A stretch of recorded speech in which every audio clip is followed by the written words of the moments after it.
Hello,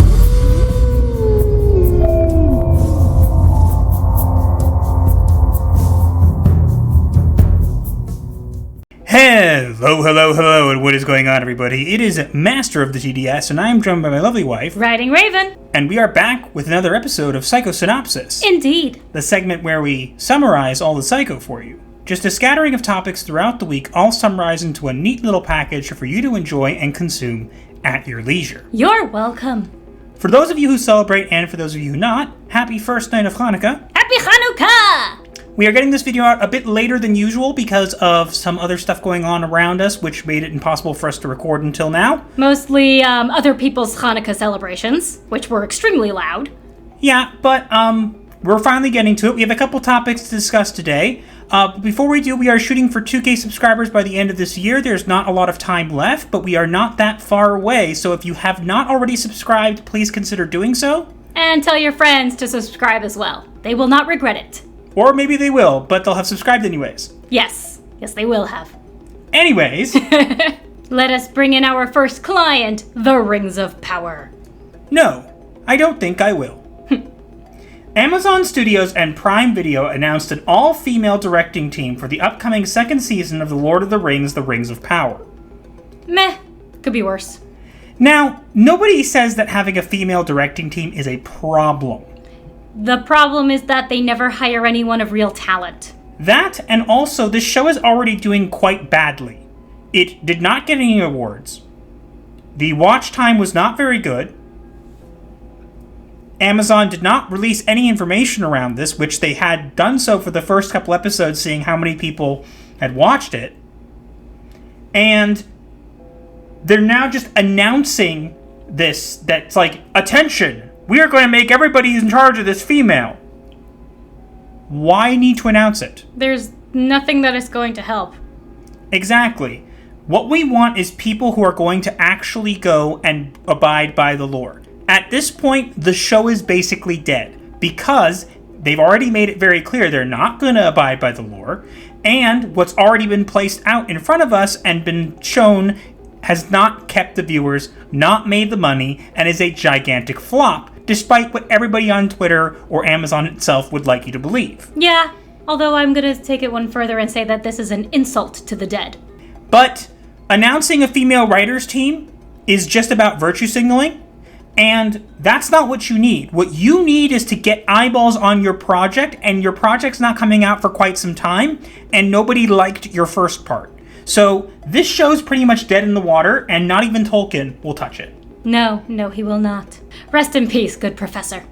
Not that he ever was going to touch it to begin with, because this show is the farthest thing from his work, but I digress. Yeah, if there were a necromancer among us, he would want to go back to the afterlife. And he would take Rings of Power with him. Yeah, probably. Except he'd cast it into the... Fires of Mount Hell? Yeah, one of those. Not saying he would go there. No, he would not. Where do souls go? What is the heaven in Lord of the Rings? Don't know, but he wouldn't go to hell unless he was to toss a ring into fire somewhere. And so we move on to Pokémon. Gotta Catch 'Em All, 1997 to 2023. They will be missed. Ash Ketchum and his loyal Pikachu are set to leave the Pokémon anime series after 25 years with a new adventure featuring fresh faces beginning in April of 2023. We officially feel old.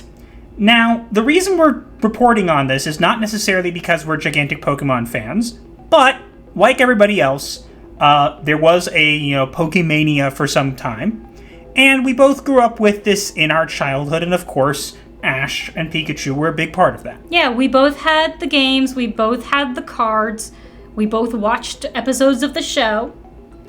And yes, we did stop watching eventually, and yes, it's been 25 years, and Ash should have kind of moved on before this point. And he still hasn't aged, has he? I don't know. Regardless, he has now achieved his goal of becoming a Pokemon champion and master, so there's no real need to continue his journey, but they are going to do a 11-episode kind of epilogue series where they're going to kind of explain their final pieces of their journey together, and then they're going to start fresh. Honestly, it's a shame to see Ash go because he's been such an iconic part of Pokemon. Yeah, he and Pikachu are literally the face of Pokemon. You think Pokemon, and the first thing you think of is Ash and Pikachu, for most people. Exactly. But I don't know how well their new show will do from what I've seen already. But I wanted to report on this to kind of wish Ash and Pikachu off in our kind of own fashion. Because, again, he was a big part of my childhood, and I'm sure I'm not alone saying that. Godspeed. And, hopefully wish them luck in Pokemon in the future. Still not going to really watch it, but that's besides the point. My only hope is that they don't confirm the coma theory. They're not going to confirm the coma theory. Nobody but, 5 people on Twitter care about that. Fair point. Moving on. And next up, we have My Hero Academia. Guess my time has finally come. Oh boy. Netflix has acquired the streaming rights to the Legendary Entertainment's upcoming take on Kohei Yorikoshi. My Hero Academia. Basically, they're going to make a live action. Like they're doing to One Piece. How many times do we have to teach you this, old man? This is gonna end badly. We haven't even started season 6 yet. Yeah, we've been waiting to kind of be able to binge it, but also, nobody likes these live-action projects. They don't do well. I think the only thing in anime live-action that's actually done okay enough that it warrants more is Alita Battle Angel. You're not wrong there. But otherwise, literally, nobody wants this. Nobody wants to see a live-action My Hero Academia. Nobody wants to see a live-action One Piece or Death Note or all this kind of stuff. Yet we're going to get it anyways. We've already gotten live-action Death Note, and we don't speak of it. And don't forget the live-action Cowboy Bebop, which was awful and terrible and was canceled before it was even out for very long because literally if you had listened to the fans to the get-go, you would have known how terrible your show sounded. And reined in your actors. Yeah, your actors, whatever she was trying to channel, she was not doing well. And nobody wants to see this. Now, there's a chance that they could do this well. It would be a surprise, but it's possible. It would be a major surprise, a major understatement of a surprise. Yes, but given Netflix's track record, are we really going to think that this is going to be good? No. There's no way this is going to be good. Again, it's possible that it will be okay. But with Netflix need to change the source material and add elements that don't belong in anime that were never there, you're not going to attract the fan base that is built up behind an anime when you take the main things that people like about it and change them into a perversion that nobody likes. And part of the beauty and magic that is anime is that it's 2D animation for the most part. And done extremely well. There are things captured in the cartoons and occasionally in the 3D animated that they're starting to move more into that does not transfer over well into live action. Yes, but regardless, nobody really wants live action anime. That's why anime exists as it is because it's anime, it's a particular format. We don't really want it in live action. And if you're going to do it in live action and you're going to change it to make it something that it's not, don't call it that project. Make your own. Seriously, please. Let us move on then. Next, we have Henry Cavill. DC Studios boss James Gunn recently clarified why actor Henry Cavill will not be returning to the role of Superman for his upcoming film about the superhero. Big mistake! And he came up with a statement. Now, as you can see, it's partially there. But James Gunn has also said, among those in the slate is Superman. In the initial stages, our story will be focusing on an earlier part of Superman's life, so the character will not be played by Henry Cavill. Now, James Gunn has come out and said that it's not going to be a origin story. Really? Because it sounds like he's going for a rehash of Smallville, at least the later seasons. That's what everybody thought too, but he vehemently claims he's not. Now, whether that's true or not does not really matter. I think that they're leaving money on the table. Now, some people will say, oh, Henry Cavill never made the money or whatever. Look, I'm going to be blunt. Was never a huge fan of the DCU. I saw Man of Steel. Didn't really care. I saw Batman vs. Superman. It was so bad I had to turn it off, and I never watched anything DCU related again. I enjoyed Man of Steel when it first came out. I do think Henry Cavill does really fit the world of Superman well. What I never liked about Man of Steel, and what I think a lot of people might agree with me on, is that the director was trying... It was Zack Snyder who directed that? He was trying to capture the atmosphere of The Dark Knight because it worked so well. But what he failed to understand and realize was that it worked well because it was Batman. Batman is the dark and brooding one. Superman is the optimistic one. He needed to go with a more cheerful atmosphere for the movie, and he didn't, and that's why it didn't do so well. Well, that, and there were a number of reasons why the writing didn't do well, whatever, but I do believe that Henry Cavill was a very good person to fit the role, and they did have him announce that he was coming back, and they even had him cameo in Black Adam, and then they're now cutting it all and basically scrapping everything. But we have to keep Ezra Miller. We have to keep Ezra Miller Flash because reasons. And apparently AH. Yes, let's keep the two people who nobody wants to see, and let's get rid of all the people that people love and adore and want to see. Now, we've already discussed in the past about Patty Jenkins and all that kind of stuff, nonsense with Wonder Woman, but I feel really bad for Henry. Now, he has come out and said that he will now be in charge of a Warhammer series. Warhammer 40K, which I am currently making myself familiar with. Yeah, look, I'm not that familiar with Warhammer, I'll be honest about it, but I will say also a Twitter account came out with some leaks that they said that Henry was hard to work with, that he rewrote scenes and whatever. Regarding The Witcher. Basically, they're trying to put all the blame on him. Epic fail. Epic fail. Yeah, and here's the thing. He walked away from The Witcher because it wasn't something that they were doing. They weren't abiding by the source material. He wanted to go back to Superman. They now told him no Superman. So he's not going to go into any kind of project until he's sure that he has control. And it seems like when it comes to Warhammer, he is going to have some form of creative control over it. And hopefully that will mean it will stay to the source material. I can only hope that Amazon doesn't screw it up, because look at what they did to some of their other shows that they had the property rights for. Yes, but look at how we've also gotten some shows like, for example, Reacher and Terminal List, was it? Terminal List, I believe, was on Amazon? Yeah, it was Terminal List. Yeah, so we've gotten some good, decent shows from Amazon, which shows that when in the hands of the right people, they can create good things. Yes, but Henry needs to have full creative control over this. He does seem like he has. He made it very clear in his post that he does. Now, I do hope things go well for Henry. Again, I'm not really that interested in the DCEU, so I wasn't planning to watch really much anyways. But I do think they're leaving money on the table by not making at least one more movie to kind of end it off. Yeah. I wish Henry well. I think that James Gunn is going to need a lot to get the goodwill of people back on his side. And I hope he knows what he's doing. Maybe we'll look back on this in a year or so and we'll laugh. Yes, but it's still such a waste, and I hate that how much the studios have screwed him over at this point. The man deserves better. He really does. He's a great actor. He's a great man. He cares about his work. He cares about the franchises he's portraying. And it's no wonder why people sometimes call him the king of the nerds. Yeah, again, as I said, we'll wish Henry well. I hope the Warhammer thing works out well for him. I do hope he has more creative control, which it seems like he's made clear that he does. I think this is a waste. I think that they could have done one more Superman and still made some money. People will argue differently, and that's fine. I'm not that interested in the DC stuff, so I won't even get into an argument with you guys about it. But I do think that Henry Cavill fit the role so well, and it's a shame that we're not going to get to see him again in a more light or cheery, optimistic Superman. It would have been nice to have seen in an alternate universe what that might have been like. Oh, yes, it would have. You have my sympathies, Henry, and good luck. Moving on.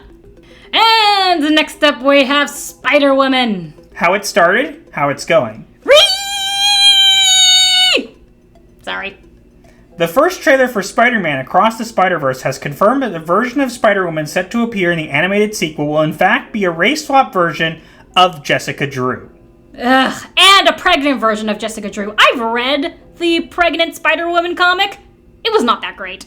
They had a pregnant man in the background for one, and for another, she had an emergency C-section towards the end, and then had them seal her up immediately and fight a bunch of Skrulls right after literally having a child, and they passed it off as adrenaline and painkillers that enabled her to fight, as though she had not just had a freaking C-section. Honey? What? Calm down. It was so weird. Yes, but you're getting kind of loud and the neighbors are already making enough fuss for us today. Sorry. But, speaking of people angry about stuff, I got on the wrong side of Twitter this past week. You guys may have seen a video about it. because I posted that, and apparently that means I'm racist and whatever. I just kind of thought it was a funny meme. It was. But apparently I'm not allowed to do that. As far as for any of those people who might still be watching, thank you for the free view. Thank you for the free interaction. And as I said before, I don't really care. You're not going to silence me. I'm going to say what I want. Cry, scream, yell, call me names all you want. You just proved my point even further. And I'm allowed to have an opinion. And guess what? If you don't like it, you can move on. If you can't move on, here's what I would challenge you with, okay? Why is my opinion so important to you that your opinion would be affected by it? A good question. If you saw my post and got so upset that you had to comment and call me names and come stalk my account and try to get my attention, which, by the way, I saw a lot of you, I just ignored you because you're not important. Sorry. Pretty much. I don't know what you were trying to prove, because I'm not going to take down the post. I'm not going to change my opinion. And if anything, you just got me more followers, more subscribers, and, I mean, you're welcome to do it again if you want, but it still doesn't make you important, and I'm really sorry, but it still won't make your dads come home. Ouch. Or your moms in some cases. I don't know. Regardless, I think it's just ridiculous that you can't say anything on Twitter without people, like, literally wishing death upon you. Yes, people wished death upon me for this. And me by proxy, apparently. And that's what's ridiculous. It's like, look, disagree with me all you want, but this is not something you should wish death on somebody over. And the fact that it's become okay to do that is kind of sad. Because, if anything, if you were trying to own up or, like, kind of get one over on me, all you did is really prove how sad, pathetic, and shallow your lives are, that you can't see a post, laugh at it, or just ignore it, or just comment with your opinion. No, you have to call me names, whatever, because that's all you have. And by all you have, I mean, it is all you have. Your buzzwords are your only friends. Your parents evidently don't want to be around you. You probably don't have many friends, and I wonder why. Yeah, he's not wrong. Cry more, please do. Your tears of soy will sustain me. Indeed they will. And maybe also your blood. Whatever. Behave. Okay.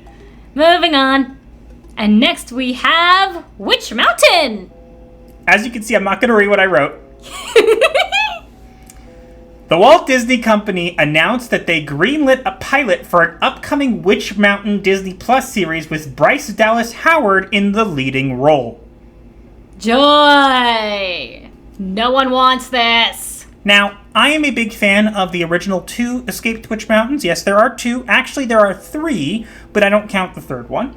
But there's Escape to Witch Mountain and Return from Witch Mountain, which involved the original kids, so I do count that one. And then there was the terrible Race to Witch Mountain, which nobody remembers and nobody cares about. Yeah, but one of the original actors did get a cameo. Both of them actually did. Oh yeah, that's true. As I said, I am a fan. I used to watch this all the time. It was one of my favorite things to watch. The problem is, the synopsis they've already come out with already makes me turn it off. Like they say, oh, Bryce Dallas Howard will be Tia. She's a girl in high school, in the shadow of Witch Mountain, and she's perfect, but she's constantly plagued by memories of and dreams of failure, and she lives with her mom, and her dad's gone because her dad had schizophrenia, and she's always worried about possibly having schizophrenia. Well, it is passed genetically, but that's not Witch Mountain. And then they're gonna make it that literally the other guy, I forget the heck his name is. Don't care. Is named Ben, not Tony, and literally is going to be like a guy like, is an outcast, but is able to use his powers to influence people to move in his will, and he's inexplicably drawn towards Tia. It sounds like a CW teenage soap drama. No thank you.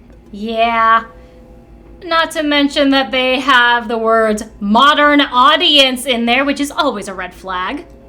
You don't have to update anything for a modern audience, because I'll tell you a secret. The modern audience, the majority of it, is actually the same people, just grown up.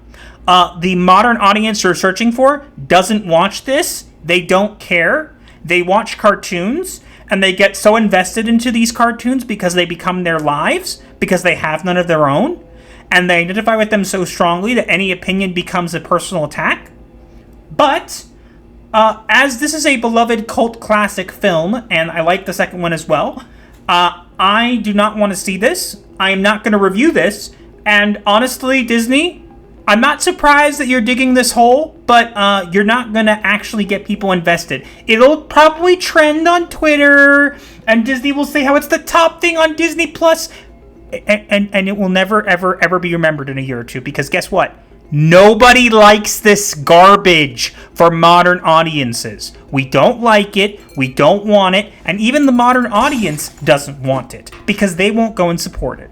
Yeah, what he said. Seriously, just keep on digging your graves. You make the grave diggers more money.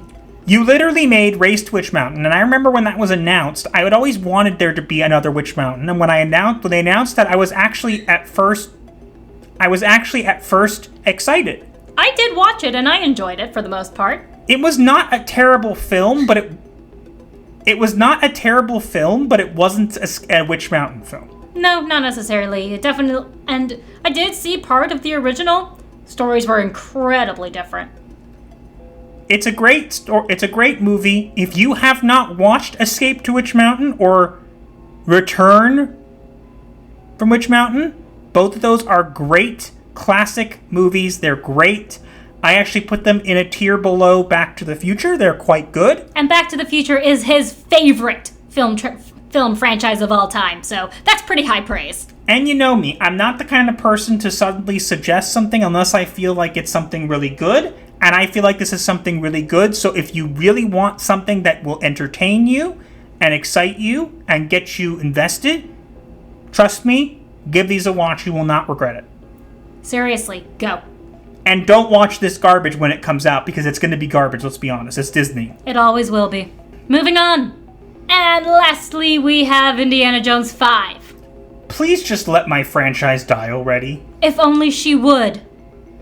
Composer John Williams recently confirmed Lucasfilm is indeed shooting multiple endings for Indiana Jones and the Dial of Destiny, despite repeated denials from director James Mangold, or as I like to call him, Main Baby Gold. Wah wah. No one wants to see old Indy. No. And all the rumors around this stuff have been terrible, and the fact that it's called Dial of Destiny, like Dial of a Time Machine, just goes to show you that I think a lot of what we're hearing is true. Now, James Mangold has come out on Twitter and vehemently denied it and called people by name and whatever. And maybe that's true. Maybe, but why would he be denying it so fiercely if it weren't true? I don't know. Regardless, what I think is this. If you are going to make a product and you are so sure that we're going to like it and that it's not going to have the stuff that we've been saying, why would you need to come out and defend it? You wouldn't. You just let it stand on its own. When people have to come out and throw little baby tantrums, that's why I call him Man Baby Gold.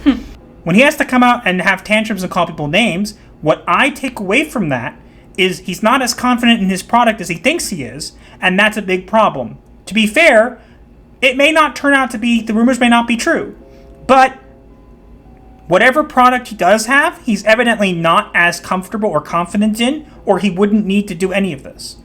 Yeah, pretty much. You summed it up perfectly. Indiana Jones was a great 3 movies. The 4th one was okay. Kind of meh, really.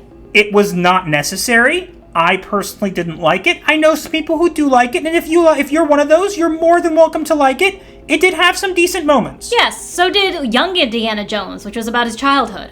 And from what I have heard, featured old Indy in the last episode. Yeah, I don't want to see this. I was not planning to see this. I think that they're just going to use it as an excuse to kill off Indiana Jones or try to replace him. And I don't want to see a replacement. If you wanted to reboot Indiana Jones with a brand new person and have them take over the Indiana Jones role or do a young Indy series or something like that, that would have been interesting. Yes, it would have. But I'm not interested in this. No one is. And the Dial of Destiny is a stupid name. You can lie all you want, James Mangold, but evidently you're lying about the multiple endings. There is definitely been confirmed that there's multiple endings now. I mean, you've got a legendary composer who no one will deny his word. And if he just proved that you lied about there not being multiple endings, what else are you lying about, Mr. Mangold? Indeed, what else? What skeletons are in your closet that I can dig up? No thanks. I don't think anybody wants to dig up those skeletons. Aw, but they can be used in rituals. Is one of the rituals to banish this franchise into the great unknown so that nobody can ever make any more of them? Maybe. I hope so. Regardless, don't want to see old Indiana Gramps, and the Temple of Old Age. No one cares. Yeah, pretty much. Nothing more to say on that. Moving on. And with that being our last client of the day, it's time for us to reveal the diagnosis of the week. And we have an interesting diagnosis for you today. A new one. Do share. So the diagnosis of the week is atelophobia. Please explain. So atelophobia is a fear of imperfection. It's an obsessive fear of imperfection where someone is terrified of making mistakes and they avoid situations where they won't succeed, and they have anxiety, depression, they can't accept criticism. This is literally what we have in Hollywood now, and I'll explain. These people go out of their way to pander to an invisible audience, or an audience that is so tiny that doesn't exist. And they believe that what they're doing, if they don't do it, the movies will fail. The movies won't do well. They'll fail. They'll flop. Whatever. And so they're so set in their ways, they can't accept criticism, they can't concentrate on anything but their fear, they're so afraid of the audience they're trying to appease, but then they'll gladly cut something out for China or whatever, which proves they don't actually care. But they're so afraid of being canceled, of being attacked, of being called out. They will do whatever they can to try and pander, even if it's just to avoid making a possible mistake. And that's why we get mediocre, half-baked products, because these products are literally based on, I'm afraid of losing my job, here, let me put a gay person in, let me put a person of color in, let me do whatever. That way I can't be called a bigot, I can't be called a racist, blah, blah, blah, blah. But it was never actually done for creative purposes or for the story, and that's why we get these half-baked, terrible products from Hollywood. And that's why I feel this is a great diagnosis for this week. I agree. And now we move on to the remedy of the week. And this week, we are sending you to Lofty Pixels, who has left the quartering service to pursue his own YouTube career, which is why we've decided to shout him out. Lofty has always been really nice. I know some people know Lofty for his, quote, bad takes. And yeah, he has had some interesting ones, and that's fair. I think he would agree with us. But not all of them are bad, actually. That, and also, Lofty has never been mean to us. He's always been on our side. He's always been someone I've reached out to. I've spoken with him many times. And I really, really wish him well, because I do think he has something there. And hopefully, he's already got like 7,000 subscribers, but hopefully we can add a couple more to his repertoire and get some more people interested, because I do think that he's someone worth checking out. I agree. Please go check him out. You will not regret it. Head on over there, grab your memes, and let him know that Gothic Therapy referred you. Indeed. But that is all we have for today. Let us know what you think in the comments below, and also make sure to like, share, comment, and subscribe with notifications on so you do not miss your weekly therapy session. Or you will be charged. But remember, when you do subscribe, your first session is free, so smash those buttons like they're bad kitties. And do consider joining us at the Dusk, Midnight, or Dawn level. We would appreciate it quite a lot. You can also find links to all of our socials in the description below, as well as links to our merch store and our Discord server known as The Clinic. Be sure to check them out. Stay tuned for another review of Wednesday. Episode 4. We're halfway there. It's so bad. Whatever. You can check those out in the channel. They're up already. Episodes 1 through 3. Again, make sure to help us smash that subscriber goal of 2K by the end of this year. We would really appreciate it. And yeah, that's all we have for this week, and we'll see you guys in the next one. Gothic Therapy, out.